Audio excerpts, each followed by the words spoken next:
नमस्कार। MH6 प्रगतिवादी आंदोलन का विस्तार और अवसान, इसके विषय में कल के उसी पार्ट को आगे बढ़ाते हुए हम चर्चा करेंगे। तो महापंडित राहुल सांकृत्यायन इसके प्रधान सभापति बनाए गए। इसमें पारित घोषणा पत्र में कहा गया था कि देश के आज़ाद होने के बावजूद अब भी ऐसी प्रतिक्रियावादी ताकतें मौजूद हैं जो जनता की खुशहाली को छीनना चाहती हैं।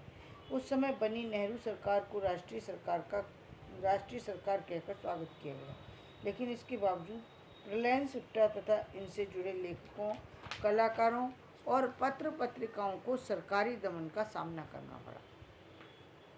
सन 1949 में प्रगतिशील लेखक संघ का अखिल भारतीय सम्मेलन बम्बई के पास भिवंडी में आयोजित हुआ। पहले ये सम्मेलन बम्बई में ही होने वाला था, लेकिन ऐन वक्त पर सरकार द्वारा प्रतिबंध लगाए जाने के कारण इसे भिवंडी में किया गया। इस सम्मेलन में हिंदी कवि और आलोचक रामविलास शर्मा को महासचिव बनाया गया। इसमें स्वीकृत घोषणा पत्र में कहा गया था कि अगस्त 1947 के बाद भारतीय जनता की स्वाधीनता की लड़ाई एक नए दौर में दाखिल हुई। भारतीय पूंजीपति वर्ग जो राष्ट्रीय आंदोलन के काल में साम्राज्यवाद के एक नए दौर में साम्राज्यवाद के बाद से समझौता किया करता था, अब खुलेआम उसका गठबंधन साम्राज्यवाद से हो गया।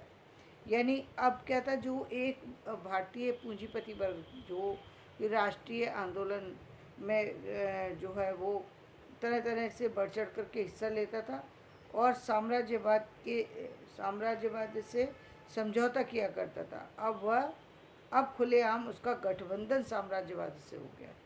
इस घोषणा पत्र में ये घोषित किया गया कि आज लेखक भी दो खेमों में बटा हुआ है। एक जो शांति और जनवाद की शक्तियों के साथ है और दूसरा जो हिंदुस्तान के साम्राज्य का पिछलग्गू बनाए रखना चाहता है। इन दोनों खेमों के बीच समझौता संभव नहीं है। दूसरा खेमा जनता का ध्यान सही सवालों से हटाने के लिए कला के लिए का नारा देता है तथा राजनीतिक दृष्टि से हीन साहित्य की रचना करता है।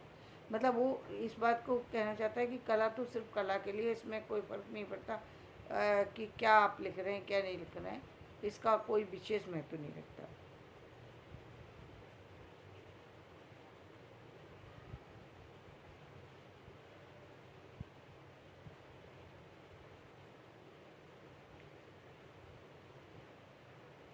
1949 में इस समझ को लेकर रिलायंस के बीच विवाद छिड़ गया। लेखकों के एक समूह में समझ को संकीर्णतावादी कहा गया।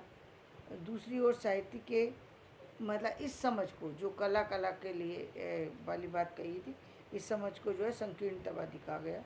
दूसरी ओर साहित्य के मूल्यांकन को लेकर भी विवाद बढ़ता गया। इस स्थिति का लाभ उठाकर परिमल जैसी संस्थाएं जो प्रगतिवाद का विरोध करती आ रही थी सक्रिय हो गई। इसके साथ ही अंतर्राष्ट्रीय स्तर पर सोवियत प्रभाव का मुकाबला करने के लिए अमेरिका के नेतृत्व में शीत युद्ध की तैयारियां होने लगीं। सांस्कृतिक स्तर पर इससे निपटने के लिए कांग्रेस फॉर कल्चरल फ्रीडम की स्थापना हुई। भारत में भी ये संगठन सक्रिय हुआ। 1951 में इसका एशियाई सम्मेलन बम्बई में आयोजित हुआ। कई भारतीय लेखक जो पहले रिलायंस से जुड़े थे इसके साथ जुड़ गए। हिंदी में भी कई ऐसी पत्रिकाएं निकलने लगीं जिन्होंने सुनियोजित रूप से प्रगतिवाद पर हमला करना शुरू कर दिया। इस तरह अंदरूनी और बाहरी हमले के कारण प्रगतिशील लेखक संघ बिखरने लगा। 1953 में दिल्ली के प्रगतिशील लेखक संघ का 5वां सम्मेलन हुआ। यानी 1953 यहीं से यह प्रगतिशील साहित्य के उदय के रूप में जाना जाने लगा। अब इसके बाद की चर्चा हम कल नए वीडियो में करेंगे। तो धन्यवाद। मेरा वीडियो ये पसंद आए तो इसे लाइक करें, शेयर करें।